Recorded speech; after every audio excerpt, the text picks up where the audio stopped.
Okay, folks, welcome to the panel on how to become a citizen legislator. I'll give you the lay of the land. We're going to go through the class on citizen legislator techniques, which you can refer to on the website for even more detail, so that you, in a sense, have all of your class notes taken for you already, but feel free to take more. And after we've reviewed the techniques of a citizen legislator, then we're going to hear from our panelist, Deb DiLorenzo, who runs the Chamber of Commerce of Southern New Jersey, and who's quite knowledgeable about efficiency in government. And then from Chris Daggett. Chris, some of you are probably, or many of you are probably aware, is the former gubernatorial candidate and previously a cabinet member in Tom Kaine's cabinet, running the DEP. And then we'll have a dialogue, and we'll have questions from the audience. We're going to ask you to hold back on any statements until at least we've answered everyone's questions. If we still have some time, we'll be happy to hear from you, but we want to make sure that everyone does get their questions answered this afternoon. So with no further ado, we'll begin the class on citizen legislator. This is a class, I guess we should move this one slide up. There we go. Which will teach you not only how to present whatever constructive proposals you'd like to your town council, your school board, or your county freeholders, but also to even higher government bodies as well. But you will be most effective on the local level, where, as we said in the introduction, most of the waste and most of the opportunity to battle property taxes exists. We're going to use as an example of a constructive proposal, which is what citizen legislators present, an energy audit. But you can plug in whatever idea you might have, and I will refer you to others during the course of the class. All right. So, the first thing that you need to do is define the problem. Now, if you are looking at the problem of cost in your town and saying that energy costs are rising for all of us, and that they are a major cost in government vehicles, government buildings, and the like, and you want to reduce costs, then you need to do a little bit of research to figure out what is the framework of energy costs. Listen to the news, read the papers a bit, and you'll see plenty of stories on rising energy costs. And you need to do a little bit of research, and we'll tell you how to do that in a moment. Now, before we go on to how to further a proposal for an energy audit to reduce energy costs in your town, your school board, or your county, plug in other ideas. And I would refer you on our website as well to a part that's called Platform for the People. And you'll find there we have a law and policy task force. It's chaired by Gary Stein, who was Tom Kaine's chief of policy. He's a former Supreme Court justice. And it has over 50 former government lawyers and former administrators and local finance officers who are now looking at ways to save money in local government, town government, school district government, and county government. And they have their first 10 proposals up there already. They're getting ideas from citizens. Another 10 will be up within a couple of weeks. We expect 30 to be there by the summer. And the Platform for the People also allows you to come up with your own ideas. If you have an idea that once you take this course would work on the local level and you want to post it on the Platform for the People, you can get feedback from other members of the Citizens Campaign's Jersey Call to Service, and if it is something that is workable and might be applicable to multiple towns, our Task Force on Law and Policy will help build a model law. Now, these aren't just ideas. The 10 proposals that are up there right now are accompanied by fully drafted resolutions or ordinances that you can take into the town council, the school board, or the county government and ask them to adopt them. It really brings an issue to the point. It's not just talking about an issue, but you're presenting something that one of them can say, I move, and another can say, I second, and before you know, they can vote on it. So you have 10 cost-cutting proposals available already, another 10 in a couple of weeks, and more to come, and we invite you to join us in the effort to economize and to cut the waste out of our government so that we can get a handle on property taxes and so that we can maintain the quality of the services in our community. So we'll move on to the next slide, and this is how you begin the research. You have, under what is known as the Open Public Records Law, that's OPRA, and we're not talking about the TV personality. That's just the acronym. This is a law that I had the good fortune of chairing the committee that brought a consensus on OPRA. Governor DeFrancesco asked me to do so, and this law allows you to go into your town hall, school board, or county government and ask them for government records, government information. This is the same information that members of the mayor and council get when they decide they want to do something. They usually ask the clerk or the administrator to go and get this information. You have the same right to do so, and they have to deliver it to you fairly promptly. And you can look at it for free, and there are limits on what they can charge even if you want them to make copies. So there's more details on the operation of the Open Public Records Law, but the reason that you use it in the process of being a citizen legislator is that you want to build on what your local officials have done.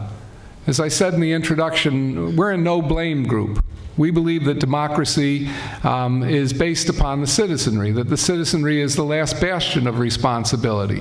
So it's not our purpose to go in and wag fingers. It's our purpose to build, to do constructive things.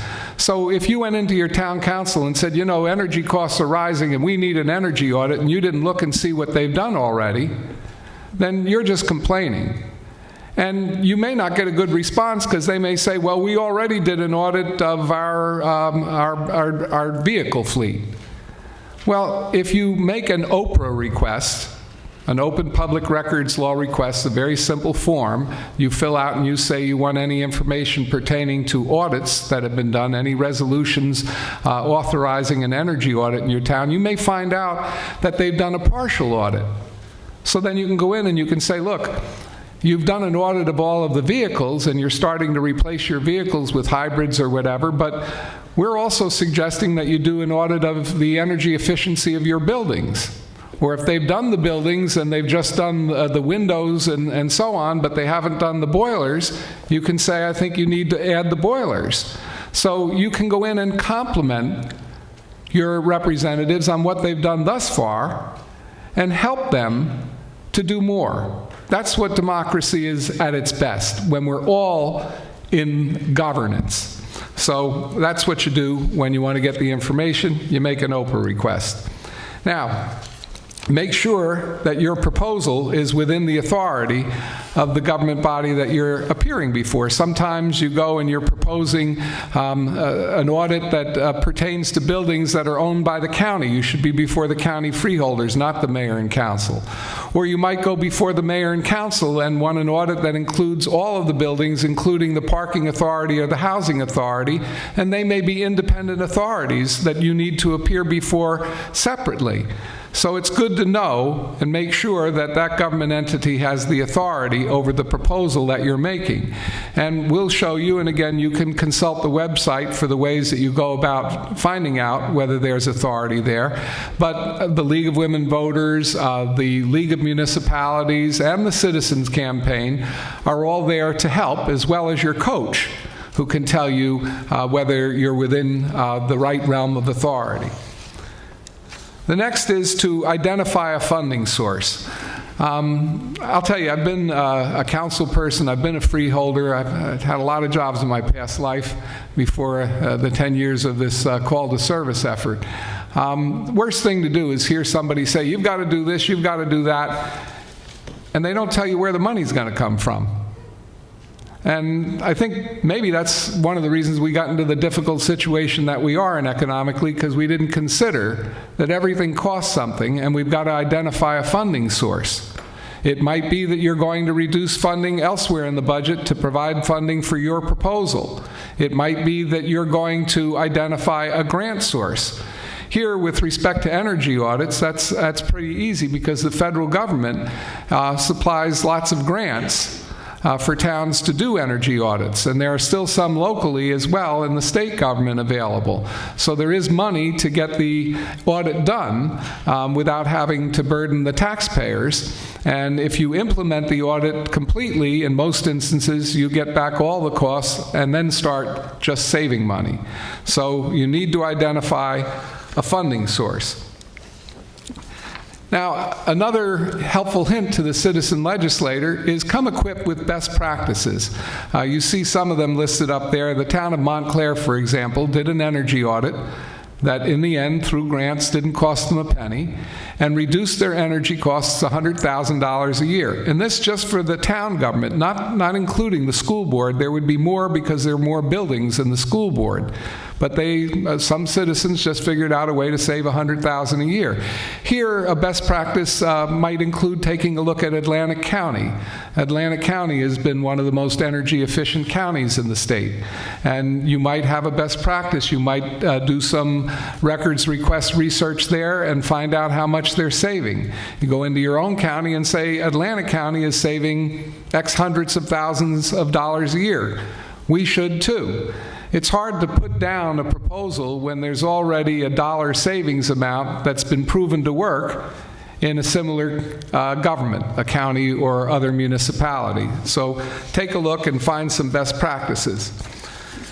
Now, another suggestion here, and this is also kind of an insider's tip. You learn this when you're in government.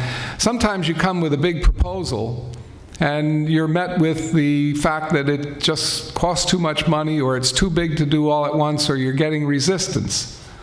Incrementalism helps. So you start with a pilot. You say, well, look, maybe we don't have enough money, or there's no grant funding available to look at all of our buildings, but we have one building that's very old, and we might want to start by just doing an audit of that one building. And then if the town council or the school board that you've suggested this to has some success and saves some money with the one building, they're going to do more. Sometimes you can even suggest a phasing plan. If there's not enough money to do it all in the first year, do it bit by bit. Do the vehicles this year, then do the biggest and oldest buildings the next year, then do the remaining buildings in the third year. So pilots and phasing are a technique that makes more acceptable your own proposal. Now, when you've done all of this research, you've got the information, you've figured out that you're in the right place and they have the legal authority to consider what you're proposing, and you've identified a funding source, and you know how to present this in a way that's acceptable within your town or school board or county's budget, then you are ready to come and bring your best proposals and bring your best practices and your specific proposal before the governing body. And here you need to know that you have the right to speak. This is what the insiders call OPMA. It's a relative of Oprah. It's the Open Public Meetings Act. Now, I will tell you, about 5 years ago, you really didn't have much of a right to speak. The state statute said that you had a right to comment when the mayor and council, for example, was about to finally adopt an ordinance. That meant that the mayor and council members got together. They asked the clerk and the administrator to do the research, as we've suggested you have the right to do as well now. They'd get their information together, they'd discuss it, they'd put it on the agenda, they'd have an agenda meeting discussion, they'd make a decision that they were ready to adopt it, and then they'd put it on the agenda for what's called a final meeting when they're going to have a vote.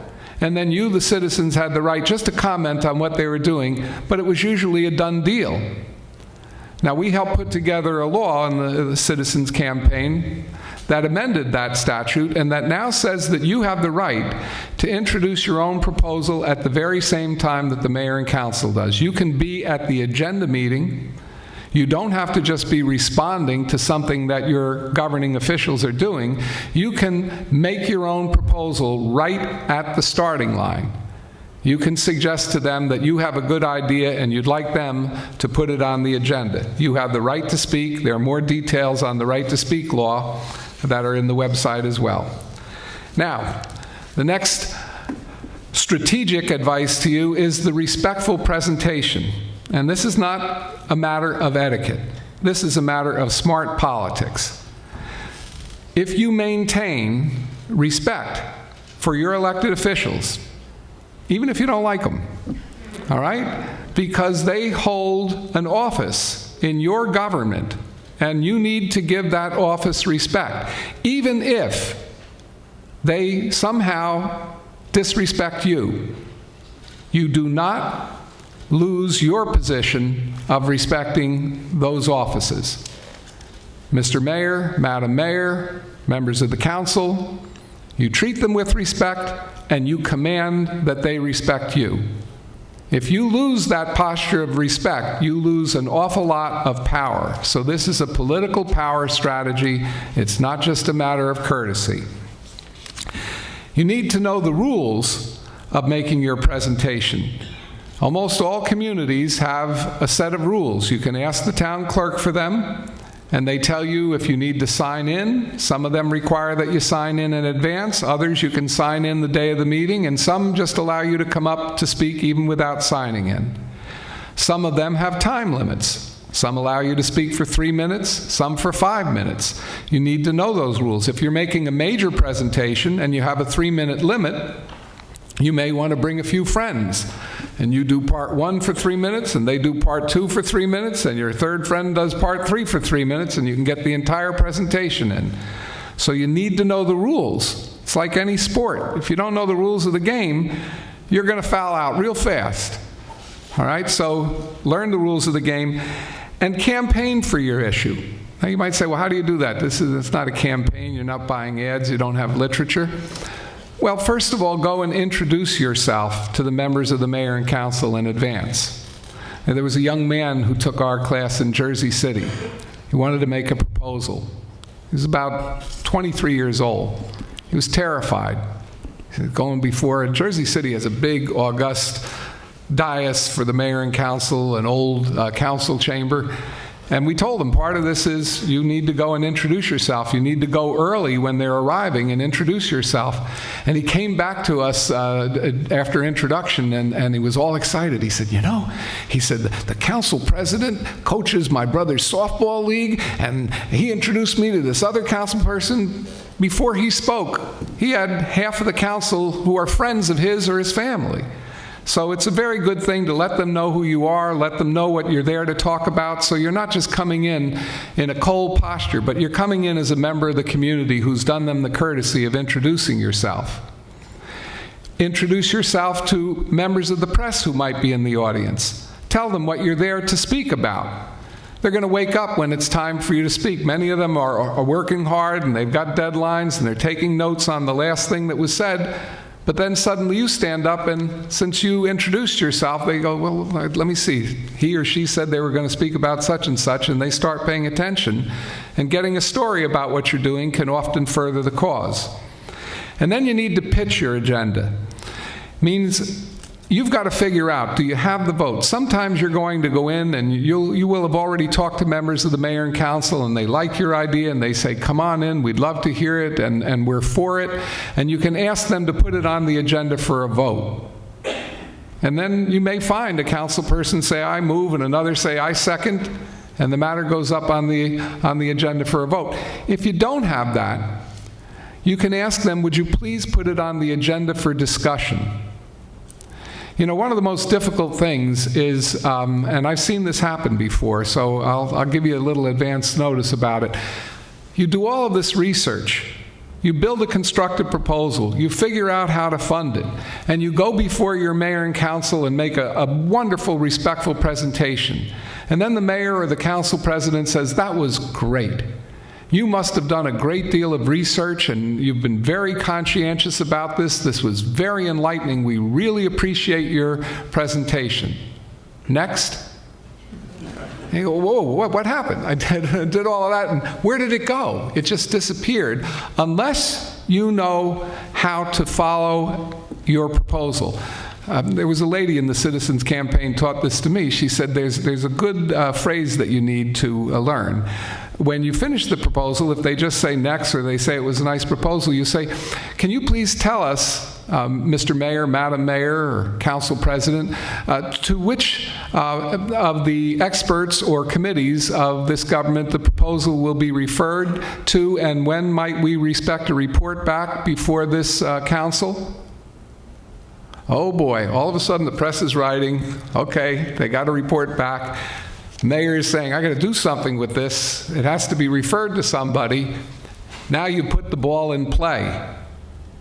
And finally, a good bit of advice is follow-up. Do not be frustrated if something even doesn't happen after that. They say they're going to refer it to the planning board or whichever body is appropriate, and we should hear back in 2 weeks or 30 days, and 2 weeks or 30 days go by. Now, you can get angry and go to the meeting and lose your respectful posture and lose your no-blame approach and start wagging your finger and saying you didn't do this.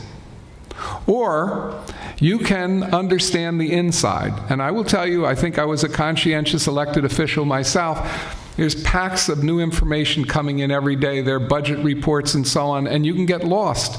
You can have an emergency, or one of the ideas that you're working on can become very complicated, and you can forget about the fact that you're supposed to get the report back on that citizen's proposal. So first, be courteous. You can always come at them later, but first be courteous and go in and say, you know, I didn't want to say this at a public meeting, or I didn't want to say this to the press. That's a hint to them that that's where you're going next.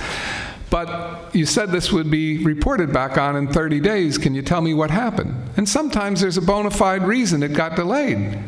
So then they say, well, this is a very mature and respectful citizen. I got to work with them. Let me go and get this expedited.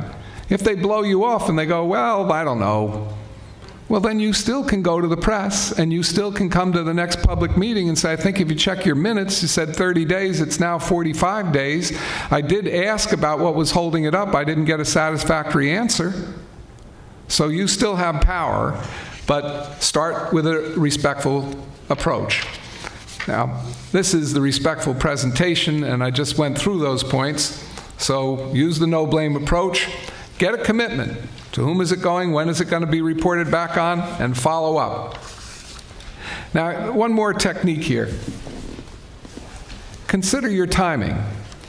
If you have the mayor and council or the school board president and school board members just enthralled with your idea and they want to adopt it, well, you can come in anytime. That's fine. But if you're coming in with something that may not get full embrace in the first presentation, think about your timing. Consider election season. Now, all elected officials are a lot more sensitive to the public's interests when it comes time to be up for re-election. So if the election's in November, somewhere starting around Labor Day is the time to start showing up and pushing your proposal. It's going to get a lot more traction. Speak to the people who are up for election. Ask them beforehand if they might consider moving or seconding a motion to advance your proposal. And if you really want to maximize pressure and you have the time, consider election times that are for governor or president. Now, why is that? The mayor and council or school board or whomever feel a lot more comfortable in what are called off-year elections, when the president and governor are not running and they're just local races, because the local political team that supports them is going to have a lot more influence. But if it's a presidential election year, for example, then everybody's coming out to vote, and they can't control that vote. And if in the newspapers there's a story about a respectful citizen who's making constructive proposals to really improve the government, maybe even save costs and keep property taxes in check, and they're not being heeded, well, then they're going to worry that those voters that they don't know may vote them out, and your proposal might get adopted. Now, last but not least, not all towns, but many in New Jersey have initiative and referendum. These are known as the Faulkner Act towns. Over 100 towns. And most of the big communities because this started a while ago. The cities and the larger municipalities are Faulkner Act municipalities. This means that citizens can actually, if they are totally blown out by their elected officials, everyone turns their back on that, they have no hope of getting their proposal advanced. They can go to their fellow citizens, circulate a petition, get enough names on that petition, and put the proposal into law. Now, we will tell you this is not pipe dreams. There are citizens in the citizens' campaigns called to service here in South Jersey who have already done it. They've done it in towns as big as Cherry Hill, where they got stonewalled. One of the proposals was to reform government contracting so political contributions couldn't be accepted by government officials at the time that they were negotiating the price of the government contract. And the government officials didn't want to listen to that. Citizens used every respectful approach they could, and they still got stonewalled. They collected enough names, they put a petition in, and suddenly the council embraced their ideas. And even if they didn't, they could go to referendum. I'll tell you a story in Hoboken. One of these proposals was made, and the mayor and council still resisted. Even though a petition with sufficient names was filed and it would be voted on in the election, so they let it go to the election. The citizens voted 9-1. So I think it was 92% to 8 to put the citizens' proposal through, which was a lesson to the elected officials. And that's how democracy works. So you've gotten an overview, and now you're ready to answer the call to service. I want to point out to you before we go to the panel that you have goal forms that have been handed out to you, and if not, you can pick up one on your way out here. If you fill out that goal form, you will be entitled to a number of free benefits. You know, we're all volunteers in this. I'm a full-time volunteer myself, so we try to make government and democracy accessible. And if you fill out the goal form, then we'll have your contact information. We can provide you with the Citizen's Manual, a book that contains all of the legal rights of a citizen before all of the power centers of local government. We can provide you with a coach. You don't have to, it's your option, but you can sign up then, and we'll assign you an experienced governmental or political coach that has experience in the area of your interest. And you can also become a fan on our Facebook page, and you can be entitled to input from other citizens on a proposal that you might have to cut waste in local government and help stabilize the property taxes. Now, I'll say this last thing to you. There is an opportunity for each and every one of us now to be citizen leaders, to participate beyond the ballot box. And you've gotten a primer on it. You're qualified now to get a coach, and you can proceed from here. But if you want to know more, we're going to give you an opportunity to learn a bit more about government, and especially about cost savings in government. I told you that the Platform for the People has a number of proposals. I'm just going to mention one just as a teaser. There was a municipality, Montgomery Township, 23,000 people population, decided that they would take their fire, first aid, 9/11, and emergency response dispatch services and have them run by the county.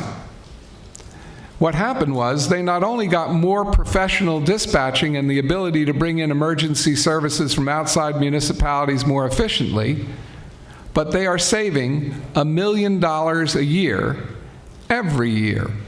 Just think.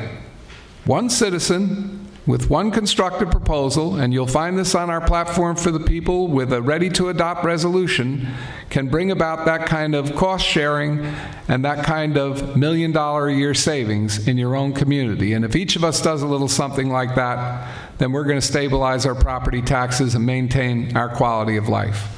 So, with no further ado, having taken you through your first course, I now pronounce you all graduates and congratulate you and welcome you into the Jersey Call to Service. And it's my honor to introduce our first panelist, Deb DiLorenzo. Deborah, as I mentioned before, not only runs the Chamber of Commerce of Southern New Jersey, but she is an expert in best practices for the efficient operation Corporation of Businesses, and did a yeoman's task, or a yeowoman's task, I guess is another way to put it, in developing a whole series of reports. I read them, and they're impressive reports on how our government can use best practices for efficiency at the state level.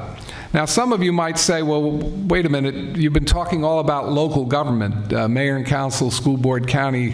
What can we do at the state level? Well, at the state level, they listen to officials at the local level. So you can go into your town or school board or county and ask them to adopt a resolution in support of a certain efficiency level at the state level. And that has a lot more clout than you just calling your legislator or writing a letter to the editor if your entire town adopts a resolution saying we want this kind of efficiency adopted at the state level. So with no further ado, ladies and gentlemen, please welcome Deb DiLorenzo. Oh, thank you. Thank you, Harry, and thank you all for being here tonight. This is very exciting. Harry, your presentation was excellent, and even to an old-timer here that's been practicing this for 30 years, I learned some good tips from you, so thanks for sharing them. Harry taught you the process, and what I'd like to share with you tonight are some ideas, some topics that you might want to think about for your town or your county, or even for state government. But I would like to do so in a context, because I'd like to pull from Harry's presentation for my part of the presentation, to kind of pull it together for you and make the light bulb go off in your head for the impetus of why are you going to get involved. And back in 2003, our chamber got involved and started issuing these reports for one reason, and that was the McGreevey administration decided to raise the corporation business tax by $2 billion. It was a big hit to our members who were incorporated as a C Corp. And so, we went to the legislative hearings and we talked about how terrible this would be, and, companies would have to close their doors, they would have to lay off people because these tax increases would just not be able to be withstood, et cetera, like the usual that you would discuss. And the feedback from the legislators on both the Senate and the Assembly budget committees was, you know what, don't come to us belly aching about these ideas. Come back to us with real ideas of how we can cut the state budget so that we don't have to increase taxes. And we said, okay, we'll do that. So in 2004, we put together what we call the Board Council on Responsible Government Spending. It's a subset of our chamber's board of directors, and we made a 5-year commitment to study best business practices that were analogous to state government operations and issue reports, not only issue reports, but work with state government, work with the executive and legislative branches to have these ideas implemented, again, with the ultimate goal of having state government not have to raise taxes because their spending was so out of control. Now, I just want to throw a couple of things out to you. In addition to our 21 counties, our 566 municipalities, our 611 school districts, our 600 authorities, we also have a state government that operates with, I think, about 16 or 17 departments now. And they employ about 87,000 people. That's the last time we did a count. That's a lot of people. And in your lives, you probably know people that are affiliated with state government or one of those other levels of government. And so when you think about the cost center of an employee base that is that large, you really have to start, number one, is employee benefits, salaries, and benefits. One of the studies that we did looked at jobs in the private sector that were comparable in the public sector. For instance, an accountant, an administrative assistant, those kinds of jobs. And what we wanted to show empirically, and we did, you have the third study before you, not the first or second, but if you go on my chamber's website, you can have access. We distributed 10,000 copies of these studies, and this is what's left of the third version, third study. But anyway, getting back to our study of these actual job classifications in state government. So what we found out was, by and large, the state government employees in these selected job categories were doing as good or a little bit better than their counterparts in the private sector. So that was point number one. Okay, salaries are on the rise. Number two, over the years, our government has kind of responded to questions about employee benefits that, well, gee, the benefits are better in the public sector because the salaries aren't that good. And so now we've debunked that. The salaries are equal to or better, and let's look at these employee benefits. Now, I pay for my health insurance myself. It's $21,000 for my husband and our children and myself. And so I know when I get that premium every month, I know what that means as far as my disposable income. If you don't have to pay anything towards something, you really take it for granted and you don't really even think about it. And so it's a mindset over all of these years that there was, if it was a small and incremental contribution, I know one time they changed the benefit plan from one to another, and there was a slight contribution that was necessary. But by and large, this past couple of weeks is the first time that I'm aware of that any attention was given to mandating state employees to contribute to their health care benefits. And so that's a cost center that you can think of in your town. I mean, think about if you're paying your own health insurance, but your tax dollars are paying for your police, your fire, your city clerk, for all of their expenses relating to employee benefits. It's over the top at this point. Another number I wanted to throw out to you is that we have 850,000 New Jerseyans on the state employee benefits plan. So basically 1 out of 8 New Jerseyans were paying for their health benefits. Seems a little radical, and that's just because over the years, you know, contract on top of contract on top of contract, that's just what we are stuck with now. So that's another area that you can look at either on a local or county level, and certainly we're looking at it on a state level. Something else that you might want to look at is fleet management in your municipalities or your counties. Now, on a state level, they had when we did our last study 3 years ago, they had 13,000 state cars for 87,000 state workers. That's a lot of cars. And we estimated that it's $3,000 a year to keep that car running. So again, economies of scale and anything that you can think of when it comes to purchasing the fuel for those cars and things like that, that's a whole nother issue. The absolute issue is who should have a state or a county or a municipal car, who should be able to take it home, and who should be able to use it for private use. And if you do use it for private use, you should be paying an income tax on it, which that's a whole nother story. Getting back to this employee benefits study that we did, a 6-year state employee has 37 paid days off a year. That's a lot of days off. I know that the first company that I worked for, when I entered the workforce, you had to work 7 years to get 2 weeks vacation. That's the difference between the private sector and the public sector. Some other areas that you might want to look at: property management and space utilization. For example, the Department of Labor in the state has 60 offices, and they spend $25 million a year to rent those offices. So you might want to think in your town or your county, what is space utilization? Are you owning real estate, or are you renting real estate to house those buildings? Another area is IT, information technology. And it's really important that there be a centralized IT person or a chief technology officer. And again, in a town, you won't want to add to, you don't want to add to the roles of the employees by hiring somebody else. But somebody's got to be thinking about IT and not having customized programs made for you that are very expensive. And I know a lot of towns do that because they feel that they have a particular need. In the state government, there was a point where there were 20 platforms for email because each of the departments went out and contracted with IT people to create their email. So there was, when email really got hot and heavy, there were all the addresses in different departments were all different. Like it didn't make any sense, and then it dawned on you, oh, okay, because somebody else prepared that for that department. And so, you really have to think of centralizing those types of things.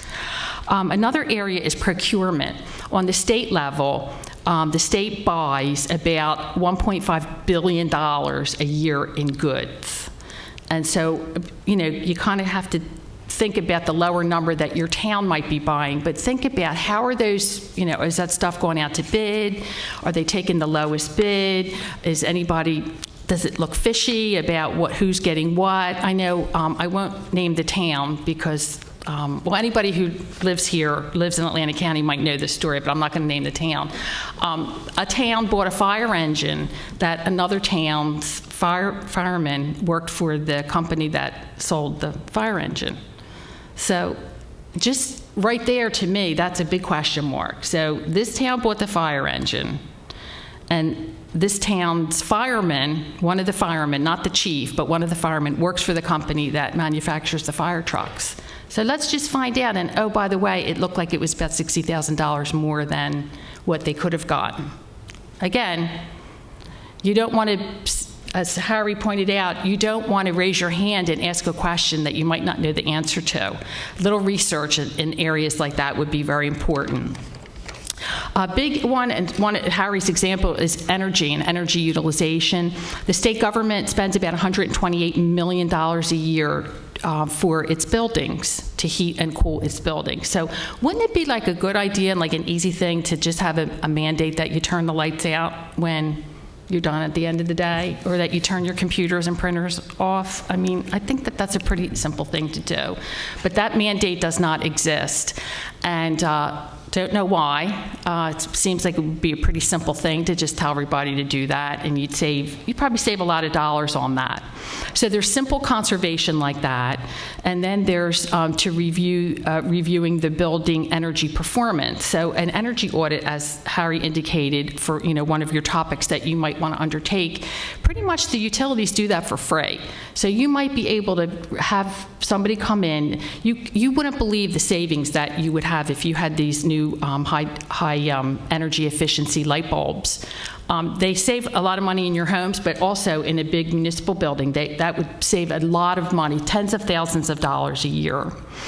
So there's another thing called a reverse auction for energy, and like municipalities could pull together, like 3 or 4 towns could pull together and then do a reverse auction to buy their energy supplies for their municipal buildings through this reverse auction where energy companies actually bid on your business. The state did it. We recommended it, and the state did it, and they saved $2 million the first time they did it. So these are things that are simple, that companies in the private sector have been using for years, because companies don't have the opportunity to keep raising the prices of their products and services, like our legislators and our executive branch people in government have they just keep raising taxes to meet their spending needs. It's pretty much common sense thing. And just one other thing I wanted to throw out, which is the subject of the report that you all have. Oh, I'm sorry, I'm talking too much. Is civil service reform, which goes back to that big cost center of the employee base. There's 190,000 people in our civil service system in New Jersey, 80% of which are covered by a union contract. So not only do they have civil service protection, they have a union contract. So what one doesn't give you, the other one does, and vice versa. That system is broken, and I think Chris will probably be able to talk directly to that from when he was in the cabinet all these years ago, that it's pretty much impossible to make changes in your management, make changes in your rank and file because of these very archaic civil service rules and the fact that what's not covered there is covered under contract. So I urge you to take a look at those reports. The governor announced today that towns and counties would be able to opt out of civil service if they didn't want to use it anymore. I don't know the details of that. I don't know if that needs legislation, because I know there's one county, I think it's Somerset County, that doesn't have civil service. But that's another reason why the cost center of the employee base is so large. And I will end with this. On page 5 of your report here, if you would look on the left-hand column, under clerical, you will see the largest portion of our state workforce does stenography, typing, and filing. 12,220 people in our state do that. Now, I don't even know if they teach stenography in high school anymore. I don't know anybody that dictates like they might have done 40 years ago. And I don't know anybody who hands a secretary his or her work to be typed, because everybody has their PCs at their desk. So why do we have 12,220 people in that job classification? It's kind of scary. So anyway, that concludes my report to you this evening, and I'd be happy to answer any questions after, of course, Chris is finished. Thanks for your attention. And thank you, Deb. You'll find, amazingly, many of the proposals in the platform for the people mirror the efficiencies that Deb just spoke to. We'll talk about them later, but she's right on point. Well, today the governor said that it was going to cut $830 million from the school budgets of this state. And if we're going to keep quality education and keep within the budget constraints, we've got to find efficiencies in the school districts as well. And Chris has agreed that he would speak to some of these efficiencies, not limiting himself to that, but would address efficiencies that one might be able to find in the school district.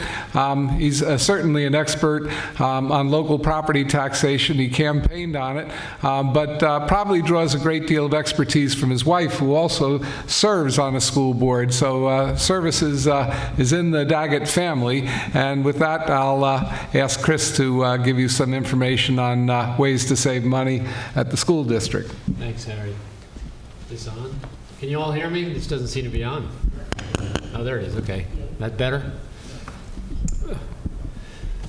First of all, Harry, we're going to run out of time shortly. How much were you hoping to have some time for questions or comments and so on? Because I think do we have a hard cut at 10 of?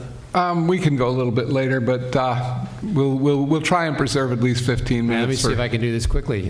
First of all, let me just say, I'd like to get a little sense of the audience quickly. How many of you are or were local elected officials?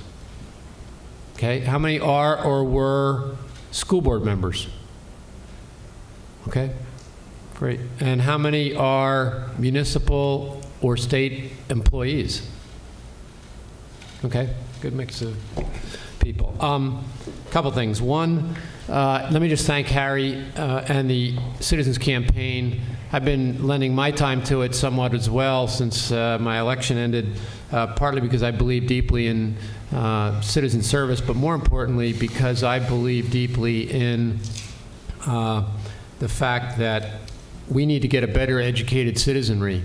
I tell kids when I talk to them in schools, and I'm actually saying more the same thing to the adults, when I talk to them, I tell them three things. One, be your own person. Two, think for yourself. And three, my favorite bumper sticker that I've liked since I was a kid, growing up in the 60s, question authority. And the reason I say question authority is because the fact that we haven't questioned authority is the reason we're in the mess we're in this state and in this country. Because we haven't questioned authority, and it's not just at the government level, it's in the private sector as well. We have sat by and watched while people have done things that we've assumed is right, and it's turned out they've been taking our money from us while we were blind to it. And shame on us for not paying attention in many respects. So that's something I hope, if nothing else, you get out of this. And what the Citizens Campaign does is teach you in a respectful and informed fashion how to question authority, and we need more of it. We ought to be doing it every day, and not just every now and then between tweets and emails and our kids' soccer and our jobs and all the other things that take up our time every day.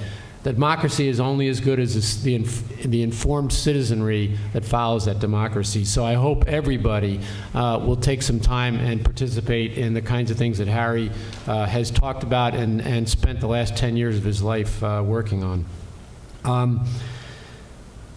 My background is actually in education. I spent a lot of time at the DEP and in environmental organizations, but I actually have a doctorate in education and came out of that world. I'm a little rusty on some of it, but what I want to do is talk about a few things. One, As you know, today, Chris Christie, and I did not hear the budget speech. I was unfortunately in some meetings, haven't been able to hear it, but looking at press reports in advance of it, several things. As Harry just said, there's a proposed $830 million cut in school aid.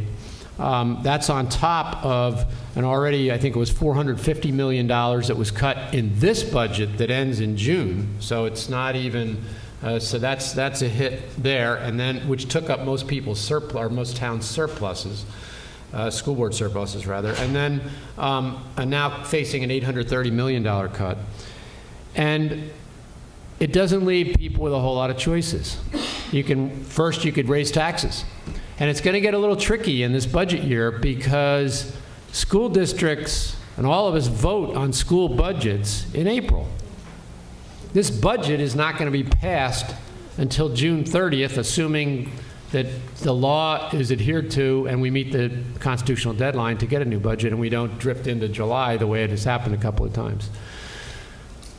People are going to be voting on these budgets not really knowing what the real budget's going to be, what the school aid, just because Chris Christie proposed a cut of $830 million does not mean that's the way it's going to play out by the time this is over in June. So this is going to be an interesting year to figure out how to put all this together, if you will, and start to fix this mess. But I can tell you a couple of things. We don't have a lot of choices. Something like 70%, I think, on average, and somebody could correct me if I'm wrong, but around 70% of local budgets are the school portion of that budget. School districts take up an overwhelming amount of your local tax dollar. And of that amount, a high percentage, again, 70 to 80%, I believe, is personnel costs. 83%. Thank you. So you're looking at very few options if you want to make the kinds of cuts that are necessary. So what are the options? I'll go through a couple of them quickly, and then I'd rather have, frankly, some dialogue. So I'll see if I can wrap this up quickly enough that it'll allow some time for that. First, something that's already been talked about, you can consolidate IT services. And by consolidate information technology services, I mean there should be some more looking at consolidating municipal government and school board IT services and maybe getting some bang for the buck, if you will, and some cost savings by seeing if you can get some integration of IT services and share some databases and other sorts of things that might be common, or even if they're not common, at least you have one vendor doing the whole system for a municipality. It gets tricky because we're talking about systems that are pretty complex, and I recognize been built over time, but it's something to at least to take a look at. Same with things like maintenance of ball fields. Why can't municipalities and school districts do a lot more sharing of maintenance of municipal fields and the sorts of things that go on? Now, I'm sure some of this is already going on in some communities it may be already occurring, but I'm sure that it's not occurring nearly as extensively as it should. I'm involved in one where, and I'm no longer involved, but I was involved for 15 years as the chairman of the Somerset County Open Space Advisory Committee on the environmental side. And if you remember, everybody voted a couple years ago to allow 25% of the open space monies to be used for development purposes.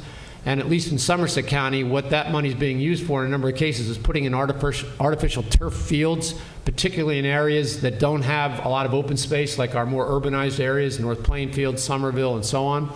Well, in those particular situations, we have saved a bunch of money by having the county engineering department do the engineering for all those fields, rather than have each community do its own engineering associated with that construction of that new ball field. So and ultimately the maintenance of those fields could be done, I think, on a more consolidated basis so that you have towns and school districts sharing some of those maintenance activities. Another area, you could bid insurance.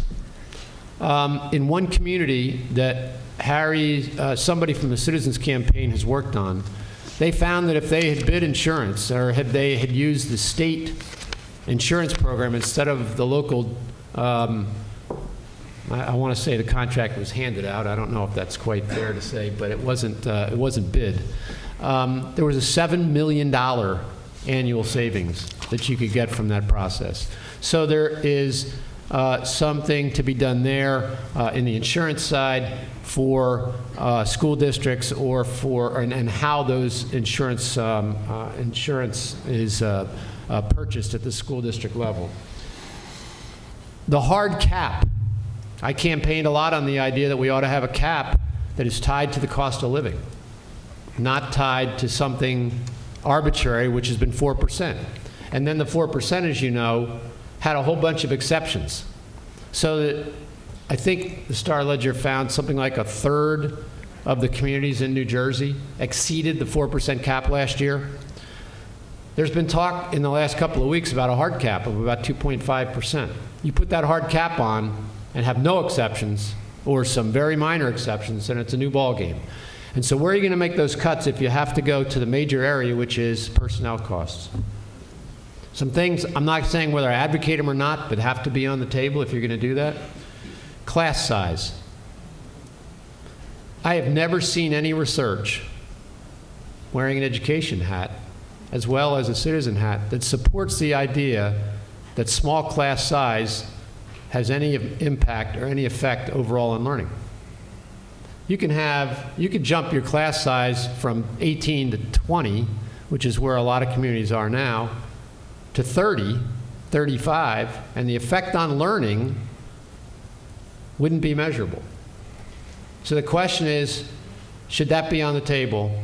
Even though I know a lot of parents believe, and a lot of teachers believe, I think, that smaller class size is better, and there's some common sense that goes with that. I mean, you certainly know students a little bit better and those sorts of things, but in terms of the overall effect on learning, there's no research that really supports that, except possibly at the lowest levels, at the elementary school levels, where there's some research that says there might be a link, but certainly not as you move through middle school and high school. Half-day kindergarten versus full-day kindergarten, big issue. The question is half-day kindergarten, or is full-day kindergarten that much more meaningful for the education of the student, or is it mostly having to do with child care, thank you. I was going to say babysitting, but that's unfair. Child care services.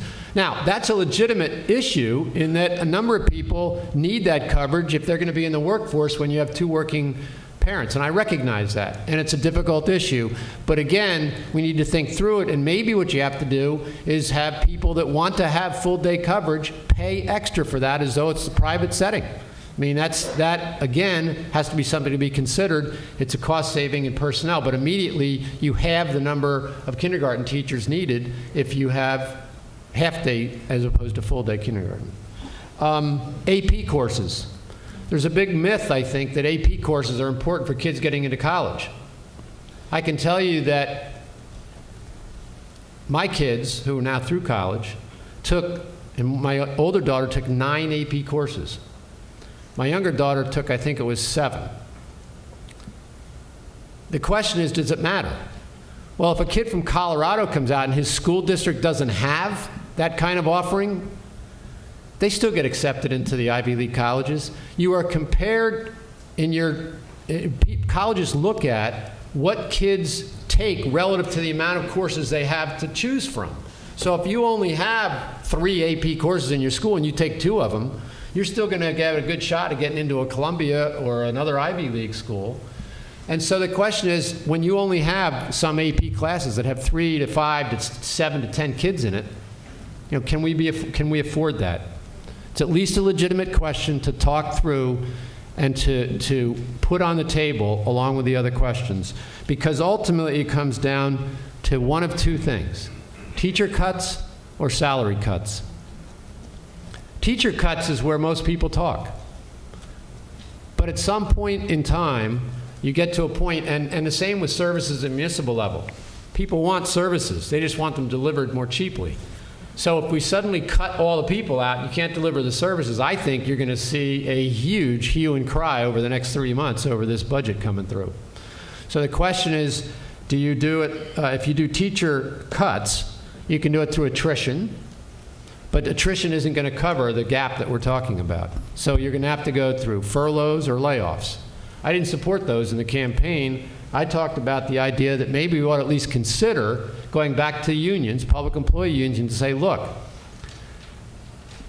Not pretty, but the private sector, my older daughter went to work one day in New York at a firm. You know what they said to her? There's about 23 people in a firm. Here's the deal. Everybody takes a 25% pay cut or we shut the company. Guess what? They were at work the next day. Because it's better to have a job with 25% less than no job. So the question is, are we better off saying to people, look, we can save money that otherwise is spent on unemployment benefits and pension benefits and all the things that we trigger when we lay off people, or we can ask the unions to say, what about the idea of people taking a salary freeze or maybe even a salary cut and keeping the same number of employees and having a deal that says we won't make any further cuts or any further furloughs, but everybody has to take that reduction. And maybe we come back to it when times are good again and give them a boost of some kind. That's a fair question. But we ought to at least have the conversation. And I haven't seen one article in the newspapers in New Jersey that I read, and I read about 3 or 4 newspapers every day, that talk about a salary freeze or a salary cut. All that we've talked about is cutting teachers and cutting municipal employees and effectively reducing the workforce. I'm not sure that that's the best answer, to be honest with you. So at any rate, so those are some of the things I think we have to talk about. Harry, I think we've tried, we're right at 10 up. Maybe we can squeeze in 5 minutes or so. I'm sorry, it's hard to keep these things. No, I think all the suggestions were valuable. I want to give you an opportunity to ask some questions right now. I want to ask one general rule of order, whole statements. Because we need to hear questions. And I will tell you that when we wrap up here and go over to the F-Wing atrium, there's going to be time to mingle with the panelists and ask any questions that you haven't had a chance to answer in here. So let's go. Yes, sir. I come from college in the borough of Camp, in the county of Camp. We have a $7.8 million local tax, and our debt service is $1.9 million. We have a crumbling infrastructure, and we seem to borrow incessantly and refinance incessantly to finance redevelopment, which seems to be the crack cocaine of municipalities. There has been no increased tax revenue. We've actually taken properties off the tax roll to implement this redevelopment. And your question? The question is, how do we stop, shoot up, torches and vegetables? Just in the interest of time, I'll give a quick answer, and I'll ask you to take a look at the website in a couple of weeks. One of the proposals for cost savings is that there be a cost tax benefit analysis for all pilot agreements. Those are called property tax in lieu of, what is it? Payment in lieu of tax payments for redevelopment agreements. And a lot of towns have done redevelopment, and they put off tax on the developer, and as the gentleman's pointing out, the town suffers. So if you pass a resolution that requires that before any agreement is entered into, this kind of cost-benefit analysis is done, there'll be far less of the wasteful redevelopment that's occurring. Do we have another question? Yes, sir. Hopefully my quick question. Have you heard any conversations about consolidating the entire New Jersey school district? Like Texas has one school district that basically the entire state. They have one board that I don't know how to divide it on. Has there been any talks or you mean for what purpose? For negotiations, for labor contracts, or no, for just general administration. I mean, if you go from one school district to another, they have different books. Whereas basically book manufacturers do their books according to what Texas wants, because when Board of Ed body came by. Well, that gets to the question of whether or not you have a smaller number of districts. Some states have, for example, county government more so than local government. I think, what is it? I forget. Florida runs its school districts, I think, on a county basis. Is that correct? I believe, and Maryland as well. Again, my own personal feeling, and I talked a lot about it during the campaign. I did not favor reducing the number of towns and municipalities in New Jersey and school districts for one reason and one reason only. In 1977, I started getting involved in public sector. There were 567 municipalities. In 30 years, they've had a book written by former, now deceased legislator Alan Karcher called Multiple Municipal Madness, about how silly it is to have so many local governments. We've talked about it for 30 years, and we now have 566 municipalities. We won. So my point only is quickly, I'd rather spend my time, because the political capital, you're never going to get it passed. It just doesn't seem to be able to get through. I'd rather spend my time on the things we've talked about, which is a lot of shared services and a lot of the sorts of things that are necessary that will ultimately lower the number of overall employees but deliver services as well or better. Yes, ma'am. Well, along with that, over the past, I'd say 10 years, they've actually increased the number of superintendents that they have in the state. It used to be a superintendent per county. Now it's a superintendent per district, even if there's 200 kids in the district. And now there's superintendents. So the question becomes, how would you reverse something like that? Because that is major cost waste. That is major waste. Well, one of the things that's been talked about is regionalizing superintendents, having county superintendents with sub-superintendents so that you can have a great deal more efficiency. A lot of the efficiencies in terms of school administration can be found in that administrative area. So that's a place to start. But it's up to you to bring it up to the county superintendent, bring it up to the State Board of Education, and even maybe begin a discussion in your own community as to whether you want to share a superintendent with one or more communities on a regional basis. So you can at least get the dialogue going. It's not going to happen if it doesn't come from the citizens. Other questions? Yes, sir. In-house engineers. In each community, you usually have their own engineering staff or they bid it out. Now, I've done a lot of research on this and looked at other municipalities, and for some reason, they make out better by having their in-house engineering do all the costs and road maintenance and the engineering throughout the municipality. My question is there any studies in the state that compare the cost of in-house compared to other type of engineering? I've looked at that. I was a land use attorney for 30 years. There aren't, and the reason is that different towns are a different size and they have different rates of development at different times. But one of the things I'd ask you to consider is look on the website again for the Platform for the People. You'll see that under state law right now, one of the ways to at least incrementally move toward this is to consolidate zoning and planning boards. Right now, most towns, virtually all of them, have a zoning board and a planning board. That means they have a zoning board and a planning board attorney, a zoning board and a planning board planner, a zoning board and a planning board engineer, and so on.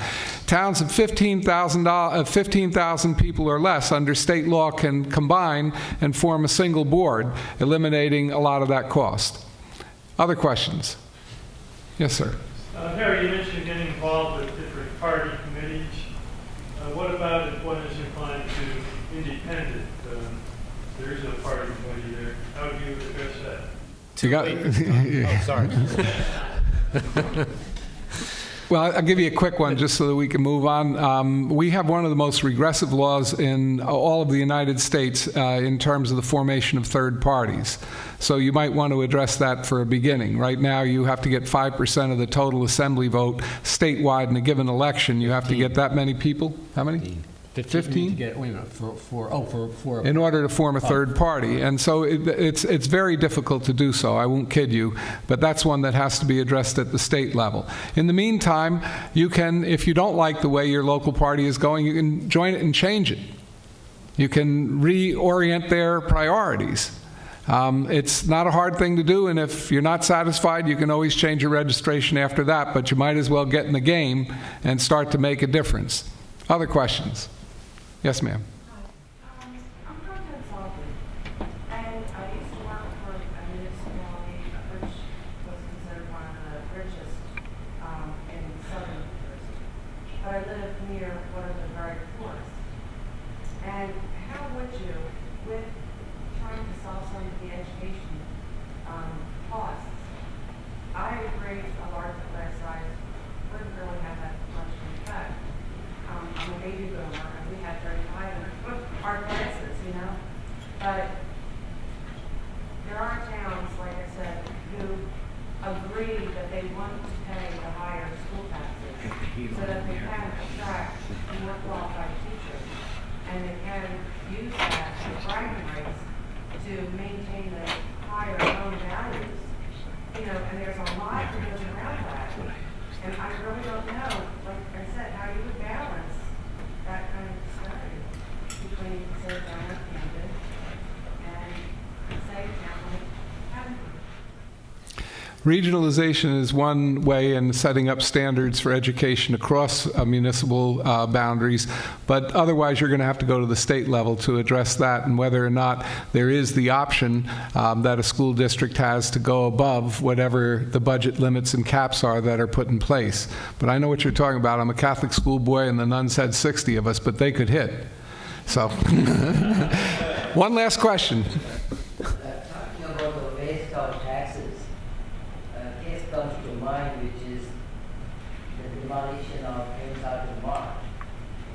And I don't know if there was ever a gain on taxes for the people who are, or there was so much expenditure demolishing the place and losing the taxes which were being collected at that time.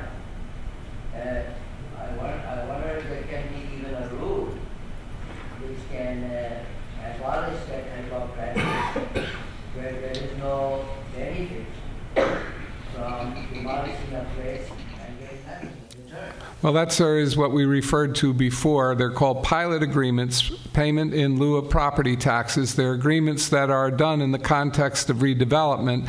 You can propose, and we will have a model resolution for you on our website in 2 weeks on this, that will encompass a pilot agreement resolution that says the cost and benefit has to be weighed before any demolition of buildings or any proposal to make way for new development. So you can see whether you're losing tax value from the buildings that might be demolished and whether you're gaining more from new development and so on.